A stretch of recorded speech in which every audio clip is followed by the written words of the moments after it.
序章。宇宙世紀を作る側から読む。宇宙世紀の戦争は前線の撃ち合いだけで完結しない。兵器が設計され、資材が調達され、工場が回り、補給線が維持されることで戦争は初めて続いてしまう。前線の勝敗は工場の段取りで先に決まる。新型が強いかどうか以前にラインのジグ、検査工程、部品の共通化、整備員の教育時間が追いつくかが勝負になる。モビルスーツの性能差だけでは埋まらない稼働率が戦局を現実に動かす。アナハイムエレクトロニクス、通称 AE 社はその供給網の中核に立った企業として描かれる。電子機器や家電などの民事で規模を拡大しつつ軍事にも深く入り込み、グリプス戦役以降は連邦側の兵器開発、生産の大部分に関与していく一方、工場別の独立採算性を隠れ蓑に反連邦組織からの依頼も受け入れる体質を持つため、死の商人とみなされることもある。AE 社が怖いのは兵器を売るだけでなく、戦争を続けるための新たな技術を作り出し続けることだ。第1章。特許と月。中規模家電メーカーから月の巨大企業へ。AE 社はもともと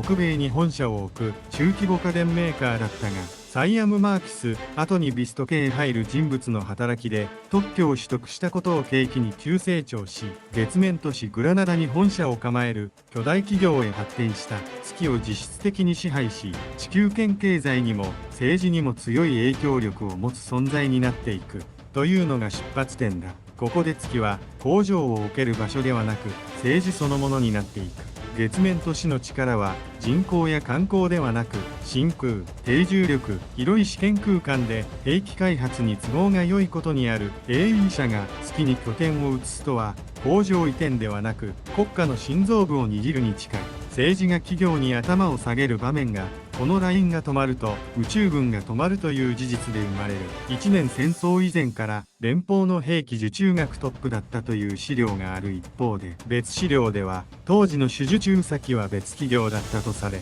整合しない部分がある。つまり AE 社は最初から絶対王者ではなく、後に覇権を固めた企業として捉える方が自然だ。第2章。1年戦争。中立に見える立ち位置が潰せない理由になる。1年戦争期、AE 社は政財界での発言力の大きさゆえにジオン公国軍ですら接収を控えたとされる。スキヌ・フォン・ブラウン氏が中立都市として独立を保てた理由の一つとして AE 社拠点の存在が挙げられることもある。戦争の最中ですら止めにくい供給者になっていたということだ。中立都市の本質は武力ではなく雇用と停止不能にある。工場が回って雇用が生まれ、物流が通り部材が循環するほど、そこを攻撃した瞬間に自軍の整備と補給も苦しくなる。戦争中ですら接収がためらわれるのは善意ではなく損得感情だ。 AE 社はその損得の中心に据えられた存在として描かれる。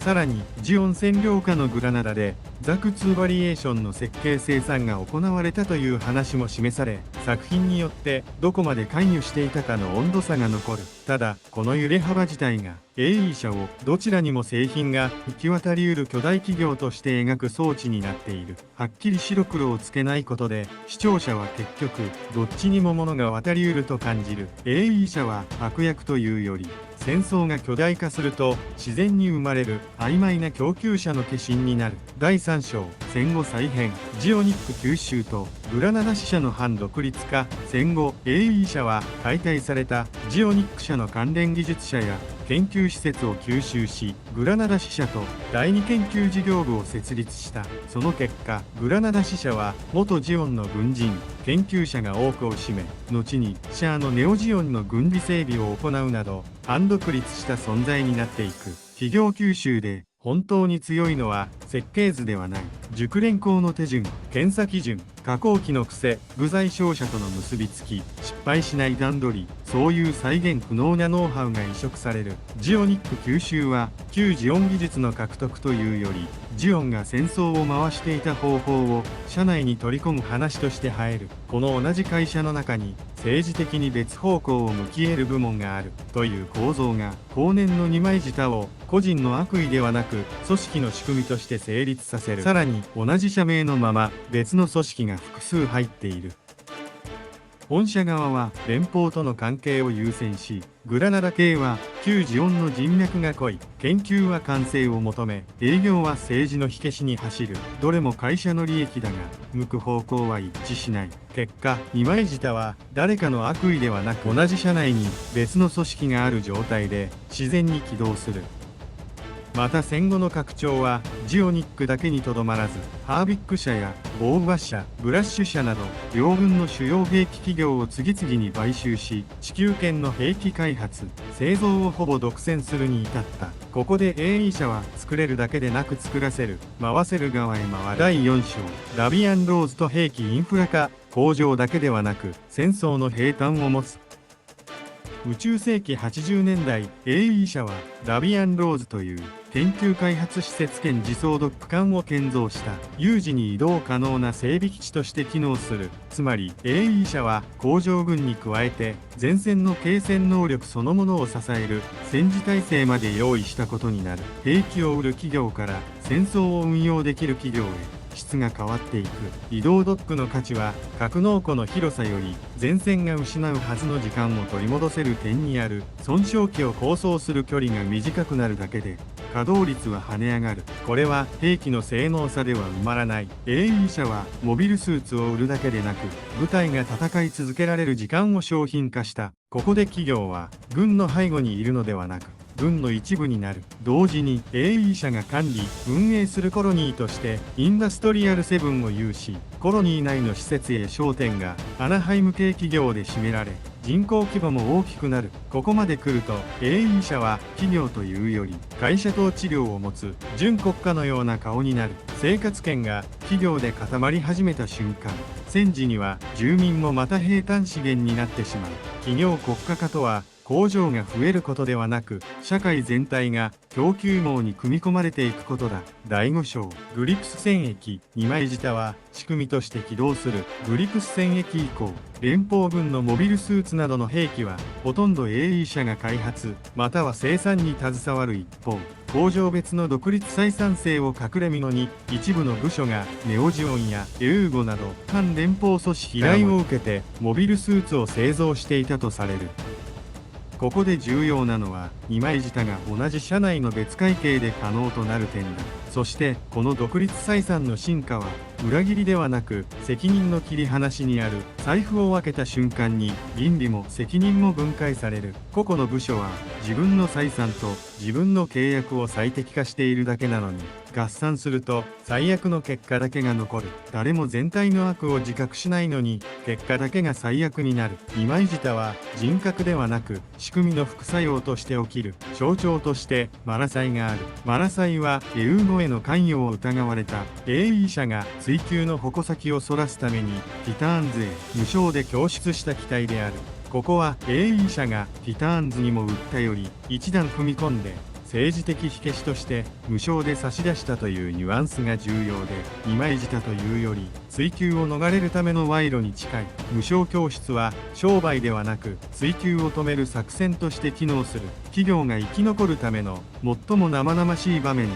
第6章、シャアの反乱。最先端技術が人営共通になる。宇宙世紀0093前後になると技術はさらに危険な形で流通する。ニューガンダムに採用された新素材サイコフレームはネオジオンから提供されたものを機体へ組み込んだ。つまり敵が生んだ技術が味方の機体で完成し戦場で実証され、その成果が次の時代へ残る。 AE 社が巨大な実装能力を持つ限り技術は陣営を超えて共通の技術となる。ここで起きているのは裏切りというより戦争経済が成熟した世界で起きる自然現象に近い。技術を奪い合ううちに誰のものかよりもう世界に存在してしまったが成立する。第7章、ラプラス事変。政治の傘があったから咎められず傘が消えたから揺らぐ。 AE 社が連邦政府から咎められずに済んでいる理由として盟友であるリスト財団と同財団が隠匿するラプラスの箱の存在があるとされている。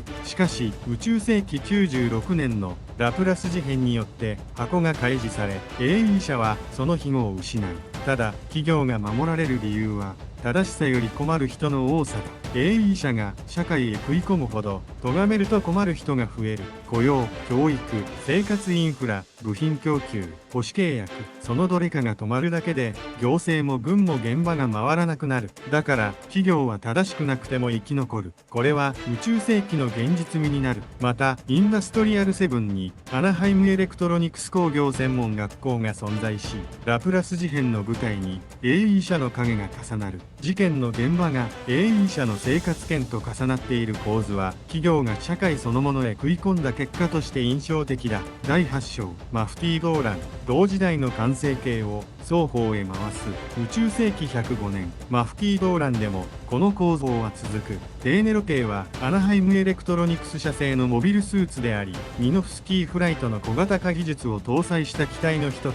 同じく、クシーガンダムは、マフティーが調達したモビルスーツであり、テーネロ艇と並んで AE 社が開発、建造したとされる第5世代モビルスーツである。つまり、供給者の影が一方ではなく双方に伸びることで、前線の当事者はやられたと感じる。ここで戦場は鏡になる。同時代の完成形が別陣営でぶつかると、戦いは思想の対決ではなく、製造者の設計思想の対決になる。現場の兵は、敵の強さを憎む前に、これも同じ供給者の影だと感じる。ここで語りたい本質は、倫理批判ではなく、地球圏が供給者に依存しすぎた社会になっている。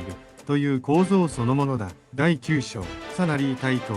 国家は設計主導権を取り返す。そして転換点が宇宙世紀111年、AE 社がモビルスーツ開発の主導権を奪われる契機として、次期主力機コンペティションでサナリーに敗北したことが挙げられている。ここで AE 社が失うのは、市場ではなく次の主力を定義する権利だ。なお、コンペ時期は111年頃であった。国家が取り返したのは、市場ではなく標準化の主導権である。次期主力機の要件、企画、整備思想、量産の前提、未来の標準を誰が書くかで戦争の形が変わる。サナリー対等は国家側が企業に奪われていた設計主導権を取り返す反撃として描ける。ここで AE 社は弱くなったのではなく、標準を作る側から引きずり下ろされる。終章、AE 社史の正体、悪役ではなく戦争経済の完成形。AE 社の歴史を単純な悪役として語ると分かりやすい代わりに、宇宙世紀の怖さが薄れる。AE 社が恐ろしいのは悪意よりも合理で動く点だ。月という要衝で供給網を握り、戦後に給仕音技術を吸収し、グラナダ支社の反独立化と独立採算制で矛盾する取引を成立させ、